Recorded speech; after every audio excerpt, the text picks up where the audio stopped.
Hey everyone, welcome in. It's great to be here as always. Happy Monday, everybody, and thank you for watching. Today we're going to take a little bit of a break from the hardcore politics. We've been doing a lot of that lately, and we're going to go do a gun industry drama. Only this one's going to be a little bit different from past gun industry dramas because they're usually kind of like get them, cancel culture, excommunicado, that sort of thing. Those guys screwed up type stuff. And this one is going to be more of something that I see come up cyclically. And that is a tactical response. They don't know that I'm making this video, but as someone who has trained at tactical response on more than one occasion, I want to say that I've probably taken half of the curriculum at this point in time. And I've trained at multiple other locations across the training circuit. So I've got a decent look at some of the offerings that are out there. I don't say that I have an all-encompassing view of what's available out there. Anybody that tells you that is full of crap and you shouldn't listen to them. But I have at least a cursory look at the differentiation in philosophy across the training circuit. So I want to make a video today discussing two of the things that routinely pop up when people see things from tactical response that they get upset about. And this is kind of like gun nerd stuff. So if you're not into super gun nerd stuff, then I'm sorry, this probably isn't the video for you. But we're going to hop into those two things after we hear a quick word from today's sponsor. Mission First Tactical is a brand that many of you know and have used over the years, but they also offer a wide variety of things that are outside of the norm, like their Gray Man backpacks. They also do holsters as well as drinkware items and things like that. We have two discount codes prepped up for you guys over at Mission First Tactical. One of them is the everything all the time discount code. And then the other one is anything that they're getting ready to discontinue.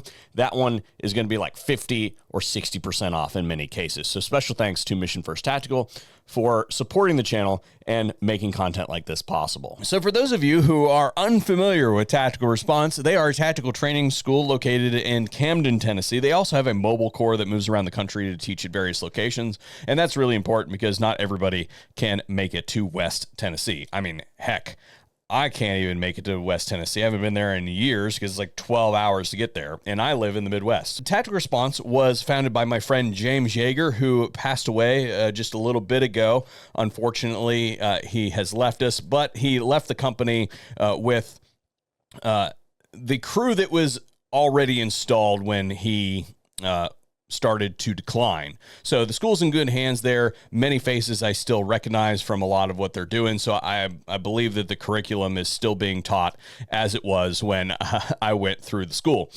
That said, some of their takes on things, to be honest, are controversial. Some of those I feel are controversial on purpose as a professional provocateur and agitator. I understand that aspect of the grift, but many of the perspectives that tactical response preaches come from data-driven and results-driven philosophy on the concept of individual self-defense. Now, they teach a whole bunch of stuff out there for different groups of people, but their bread and butter is the individual self-defense, which I think is a noble pursuit for any company to go out there and arm we the people with the knowledge that we need to make it out of a very bad situation, hopefully with everything intact. So in the intro, I mentioned that there would be two things that we would be covering that come up on a regular basis across the internet whenever anybody looks into some of this stuff at Tactical Response. And one of those things I am 100% in agreement with. I have integrated it into everything that I do every single day when it comes to working with firearms, and I think that it is the way that it should be done. And then the second thing I don't so much agree with. So we're going to get kind of a diversive take on the some of the things at Tactical Response. So to start with the one that I agree with and is probably the one that comes up the most when you're watching a video that has been shot at tactical response or by somebody who is trained at tactical response, and that is the reload sequence. This is something that is trained into the trainee at an autonomic level. And I will say that at this juncture in my journey, I have to watch tape of my reloads to really tell you about them. They just happen, and it's all based off of a response of the feedback that I'm getting from the weapon. The reload sequence, as per the tactical response curriculum, looks something like this. And if you're a tactical response alumni, then you can tell me if I got it wrong and it has changed. But we retract the weapon into our zone of control. We press the magazine release. The magazine goes to the ground, and simultaneously, after we have ejected that magazine, the new magazine is coming up from our retention, whether that's in something that holds it or our pocket. It goes into the gun. We jam that thing home, and then we work the slide. Notice in there that nowhere along the way did we take into account whether the slide was back or the slide was forward, whether the gun is chambered or anything like that. And then after we have completed that sequence, if we have deemed that it is an appropriate action, we can retrieve that magazine from the ground and retain it if it's got more bullets in it or something like that. None of this funky screwing around. Get the gun back and loaded, and then we can differentiate the various activities that need to happen afterwards. So what gets people really upset is if you follow that, then oftentimes when you jam a magazine home on a weapon that has locked back on the last round, many of the semi-automatic pistols today will send the slide home. And because we've already gone to working the slide, sometimes a round will be kicked out. Quick caveat, as a professional firearms evaluator, it is my opinion that weapons that do that are malfunctioning, and that design should be mitigated to keep that from happening.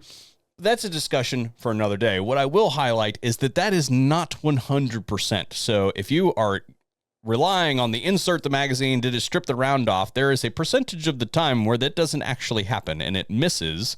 And it's all based on the inertia of the gun that has caused the catch to drop. It can drop before the magazine is all the way seated, and that means that you just presented a firearm that you reloaded in a hurry with nothing in the chamber. So it is the most prudent decision to make to work that slide. When the gun isn't functioning properly, or we have made the choice to do a voluntary reload, as in the slide is forward and the gun is chambered, we get the same thing, which is a round is ejected. And a lot of people get upset about that. They are worried about that one round that went kicked out of the gun, and they're not really concerned about the fact that we just put 15 or so back in the gun. The reason why that is so crucial, and I discussed this at length with James, and I don't even know that he had really considered this aspect of it when he wrote the curriculum, because he was very focused on hey, we don't care about the one round, we just recharge the entire gun. Now we've got a full complement of ammunition in there. But when you put a new magazine into a gun, you want to make sure that interaction between that magazine and that gun is going to work.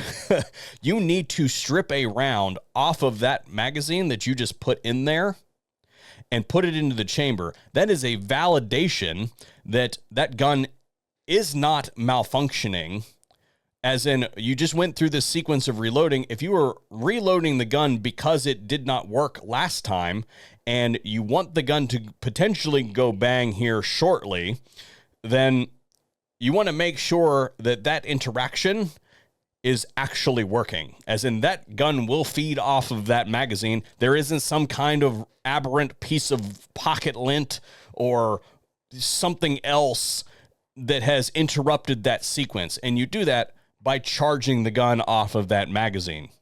Now, again, people get kind of hung up on that round coming out, but statistically speaking, if you consult the data, and for the data, we have to basically use the cops, which I don't really like using the cops because they're notoriously poorly trained and, et cetera, et cetera. But the documentation of the data is much better for the cops than it is in civilian or citizen-involved shootings versus officer-involved shootings. So we have the data for the cops, and that's basically what we got. And there are two types of people when we're talking about cops that are involved in officer-involved shootings.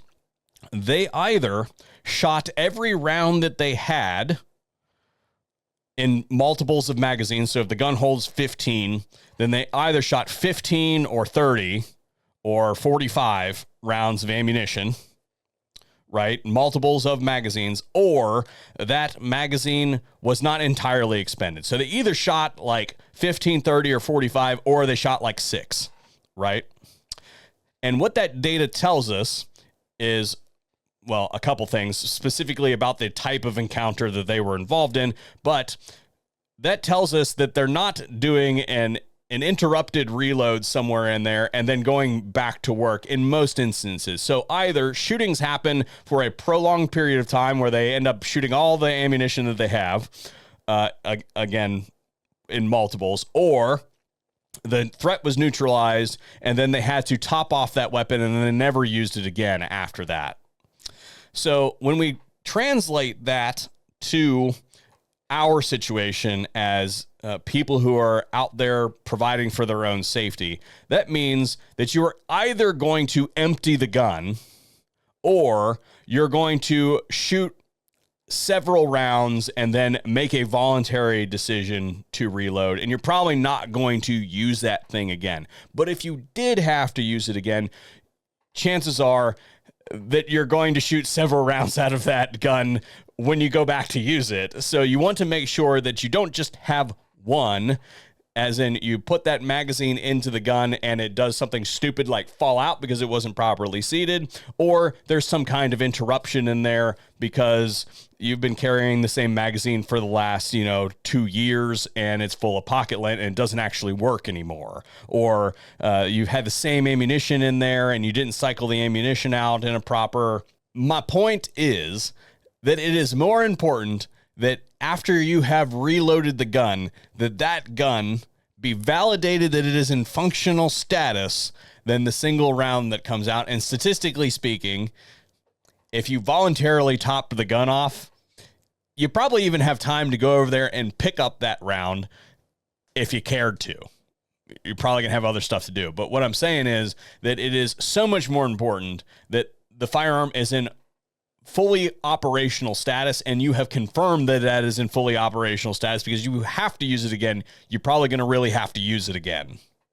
And we should focus on that aspect of the reloading instead of the cutesy pretty crap that we see perpetuated on the internet all the time. And now, looking at the timestamp of the video, I need to move this along, and let's go to our second point, the one that I don't really agree with, which is lights, specifically strobes on lights. A video was published just a week or so ago from one of the guys at Tactical Response that was basically like, hey, light manufacturers, stop making strobes on lights. And I only half agree with that statement. And I will I'll provide some of my personal experience and how I think that strobes on flashlights should be handled. If it is a weapon light, as in a light that is mounted on a weapon like a TLR or something like that, does not need a strobe on that light. If you have already leveled a rifle at somebody, there's no reason that you need to be pointing a strobe light at them. At that point in time, you want full illumination. And the real argument against strobe is that it works both ways. It is disorienting for the party who is being hit with the strobe, and then it is also disorienting for the person who is using the strobe. If it is a handheld light that is meant for law enforcement, then in my opinion, then that light should have the strobe mode available. And the reason is this: many times, guys and gals that are out there working the beat, if you will, are interacting with intoxicated people. And I'll tell you a quick story. When I was in school, I worked a part-time job as a security guard, and many of the gigs that I was sent out to were security for parties and events where there were lots and lots and lots of really, really intoxicated people. And there was one instance in particular where this dude really wanted to crush my skull with a bike helmet. And I hit him with the strobe on my light. And for those of you who aren't following what I mean by strobe, we're talking about this thing, epilepsy warning. When you do that to a really drunk person, it really, really hurts them in ways that I cannot describe unless you have been exceptionally intoxicated, which I will not confirm or deny whether I have been extremely intoxicated and been hit with a strobe before. But it does things to you that you... It really incapacitates your ability to be able to respond and track that individual who is hitting you with the strobe. So a strobe light like that, a high-intensity strobe light being used by a sober officer on somebody who is violent and pretty intoxicated can be a viable alternative. Now, when we're talking about carrying a light in an area that perhaps you may not be carrying, maybe you are also indulging in some intoxicating behavior and you can't have your weapon on you while doing that, then having something like this that has a strobe function might be a viable alternative if you find yourself in such a scuffle and want to cause separation. For the rest of us that are sober and carrying and out and about, the strobe function is a nuisance, and it should absolutely been done away with. So the very easy fix for light manufacturers, and light manufacturers are going to really like this, this is an opportunity to offer yet another product and market it basically for free. You create the exact same product. This is, for instance, a PowerTech Warrior. They could create this same light, but delete that strobe function, and now they've got a whole nother product that they can say, this is specifically for you concealed carry people. This is your light. And it's the exact same light. It just deletes that strobe function, and you got a new one. I want to know what you guys think about all of these in the comment section down below. What do you think about the things that we've talked about in today's video?